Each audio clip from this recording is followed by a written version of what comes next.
What's up, guys? In today's video, we're going to discuss how to buy your first real estate investment property.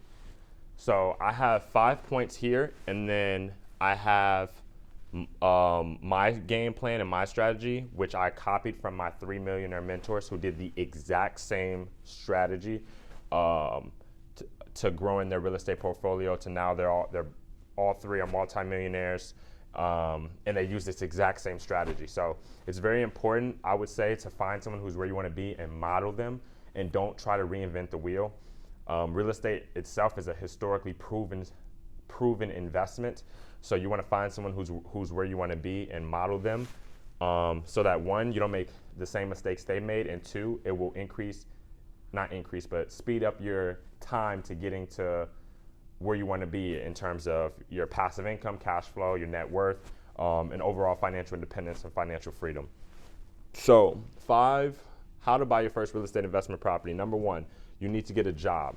So that can be W-2, that can be 1099. Now, self-employed and 1099 have a hard time getting qualified for a loan because you're looked at as a risk to the banks and mortgage lenders. Now, if you're a W-2, that's what banks like to see. They like to see W-2 employees or employers, people who are employed by a W-2, because it's more of a safe investment in their eyes.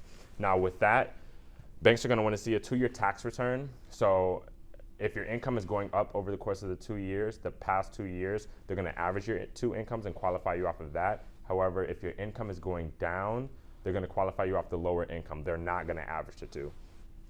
I verified with my mortgage lender and my mentors that if you're a college student and you graduate in the same field that you went to college for, you graduate and you get a job in the same field you went to college for, you can be deemed to have a 2-year tax return at graduation. As long as you go to the bank and you show your transcript and your job offer acceptance letter that shows your salary, what your salary is going to be after you graduate.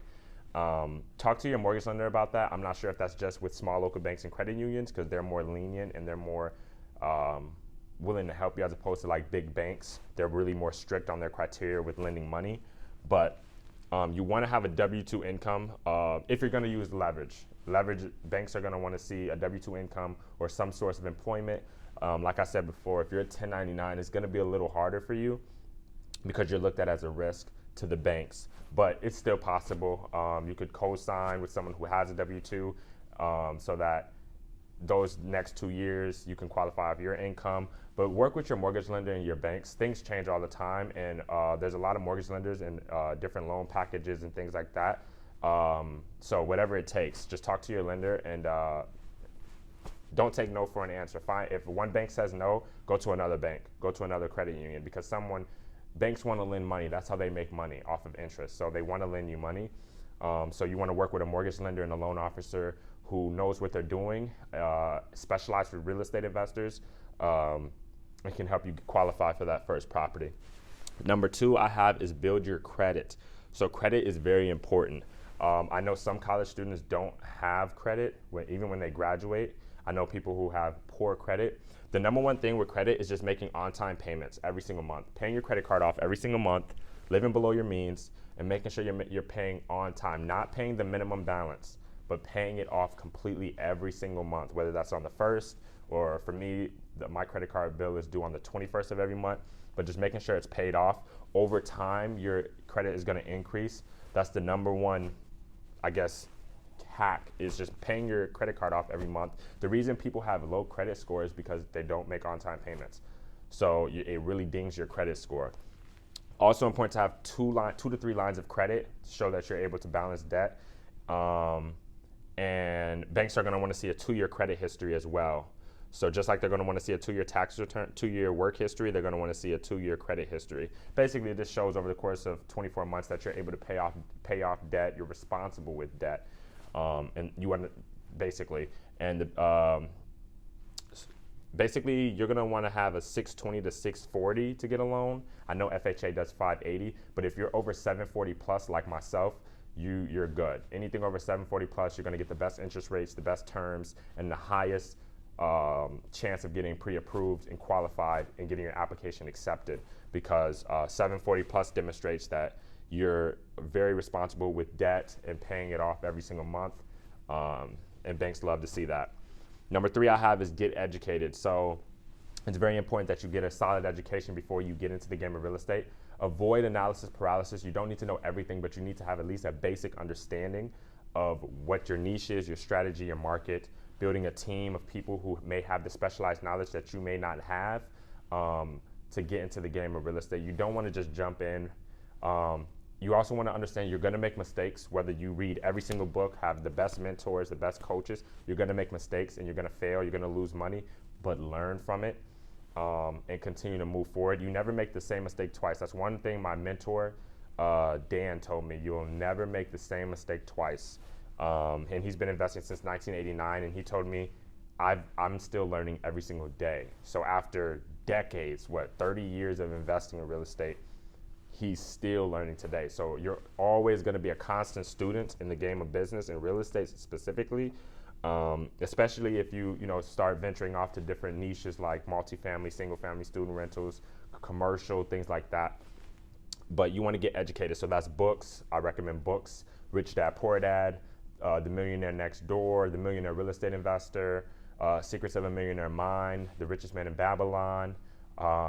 Bigger Pockets is also a very good place to go to get educated.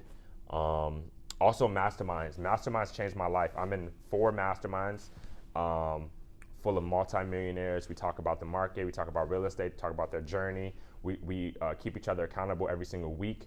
We share what happened over the course of our week.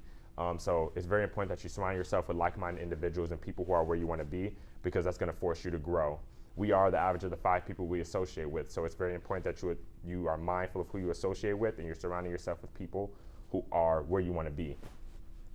Number 4 is, what is your why? You need to identify what your why is. So why do you want to invest in real estate? Is it to travel? Is it to be a stay-at-home parent? Is it to spend more time with your children, with your family?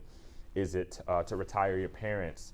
Is it to donate to charities that have values that you admire or that you live your life by? You need to identify your why. I say you need to get at least 3 to 5. I have 10 different whys, but it's important that you write them down as well and look at them every day, because this is going to push you through the times that are tough.